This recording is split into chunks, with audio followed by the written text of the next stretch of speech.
Bago tayo magpatuloy, huwag kalimutang mag-subscribe sa aking channel.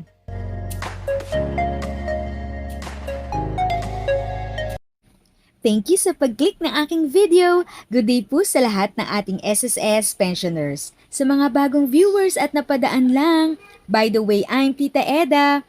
Welcome to my channel. Ang channel na maghatid sa iyo ng dagdag kaalaman tungkol sa government services, bagong mga balita at informative videos na galing sa legit na resources. Mag-subscribe na para updated ka.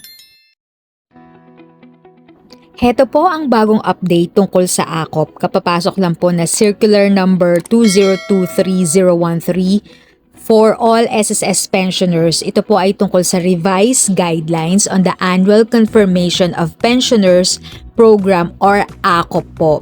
Ito po ay para sa mga pensioners na may nakukuha po sa SSS. Pursuant to SSS Social Security Commission Resolution Number 367-2023 dated August 30, 2023 approving the enhancement of policies on the AKOP program to ensure uniform implementation and provide further clarifications.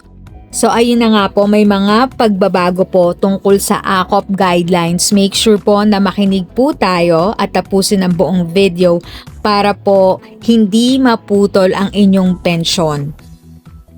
Ano po ba ang AKOP? Ang AKOP or yung Annual Confirmation of Pensioners Program, ito po yung yearly na nagre-report ang mga SSS pensioners to make sure na continuous pa rin po ang payment ng inyong monthly pension. So subject po ito for continuing eligibility to the said benefit in accordance with the Republic Act number 11199 or the Social Security Act of 2018. So remember po, para to make sure na hindi maputol ang inyong pension, kailangan yearly nag-aakop. So nung nag-pandemic po, temporary po to na stop at hindi po required lahat. At lately lang po ito binalik at dahil nga po sa nangyari nyon, nagkaroon po ng revision or in-update po yung guidelines.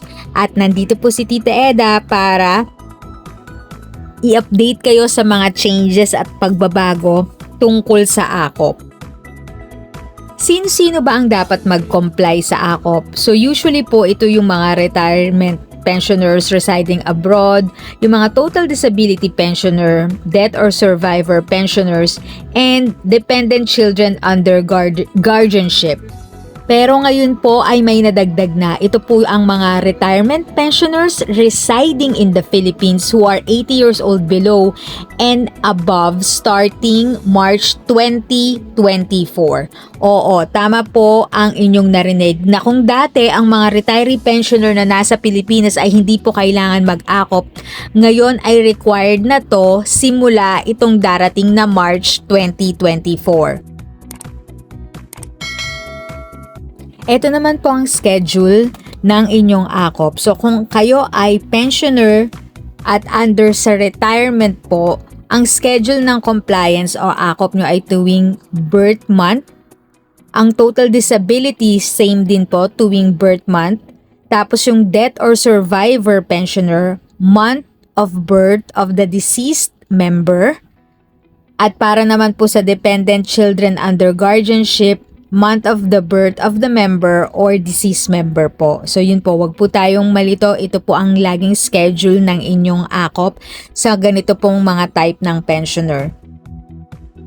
Para naman po sa mga bago pa lang na SSS pensioners, so yung initial na AKOP nyo po sa pag-comply ay mangyayari after 1 year pa po ng approval ng inyong retirement pensioner po. So, ng inyong application po rather. So, kunwari po, last year, around September, October, kayo po na-approve or naging pensioner.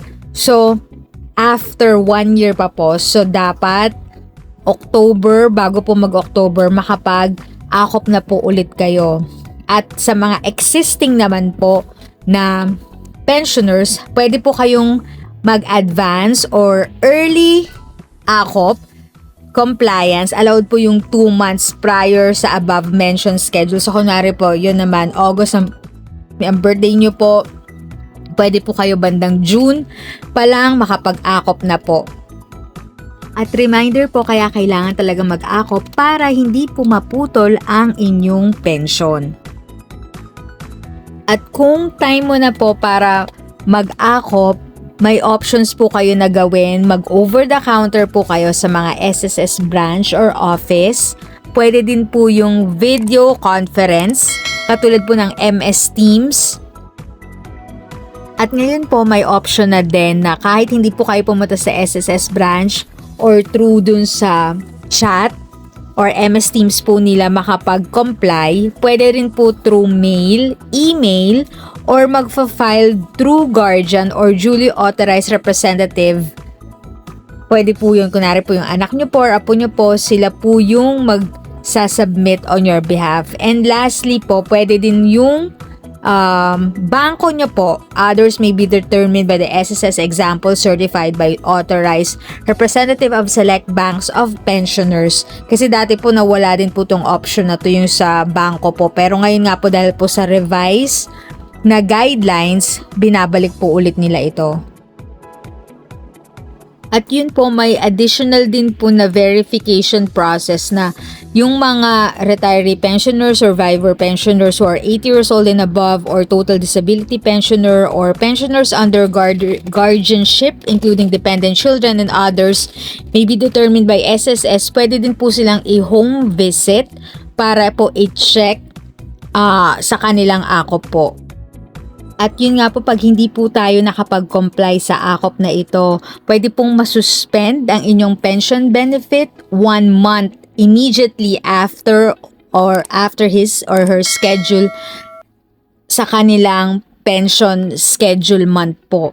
Kaya very important po talaga ito. Isa nga po yun sa mga reasons kung bakit pwede pong maputol ang inyong SSS pension pag hindi po kayo nakapag-comply sa akop. At isa rin po sa pwedeng maging cause ng suspension is pag may death of the pensioner is reported to the SSS by his or her immediate family. At the time of the visit of the SSS, the pensioner is not around or unknown and cannot be located. Isa din yun. Tapos, meron din pong formal investigation findings of fraud. Yun po yung pwede ding maging cause po ng suspension ng inyong SSS pension. At ito naman po ang mga pwedeng dahilan kung bakit po totally ika-cancel na or mapuputol ng inyong pension. So, una nga po is death of the pensioner. So, if reported to the SSS by any person and there's no SSS death or funeral benefit claim filed yet, submission of death certificate is required. And then, para naman po sa mga survivor pensioner, remarriage or cohabitation of a surviving spouse pensioner. Cohabitation refers to a relationship where a man and a woman live together as husband and wife without the benefit of a marriage. So yun nga po, pag nag-remarried po ulit kayo para po to sa mga survivor pensioner, mapuputol or matitigil na rin po ang inyong pension.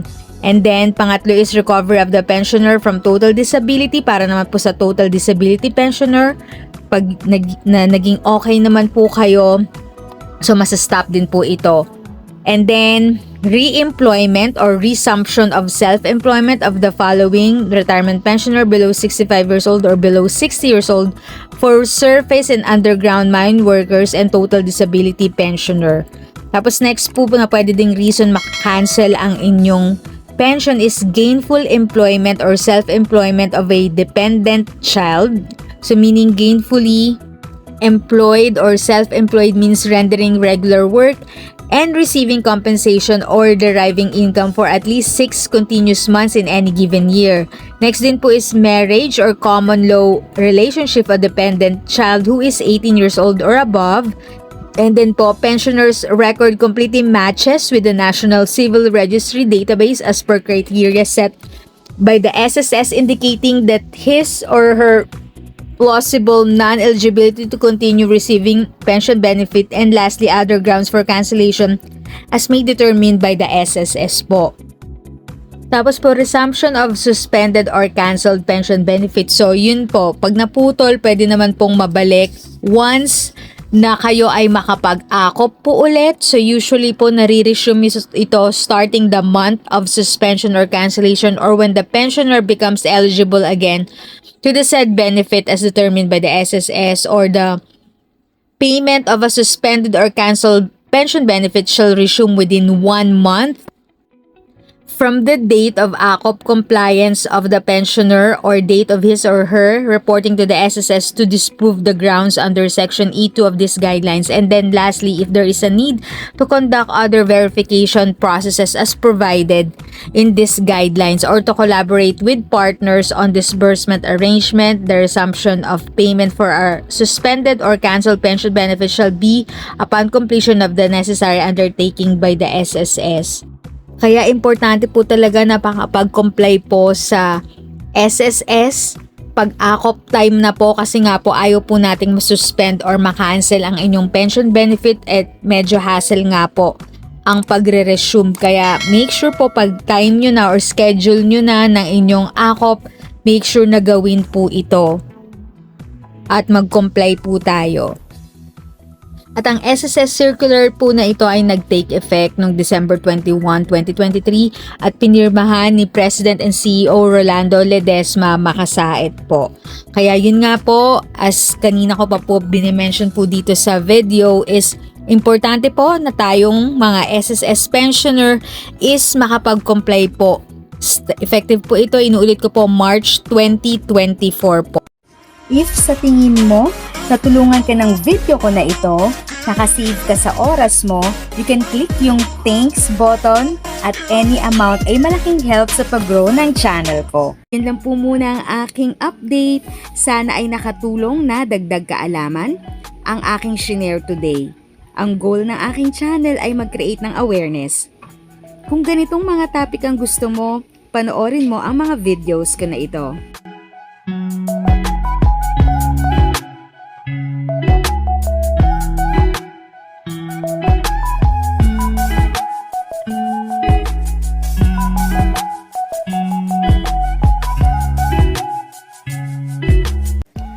Thanks for watching!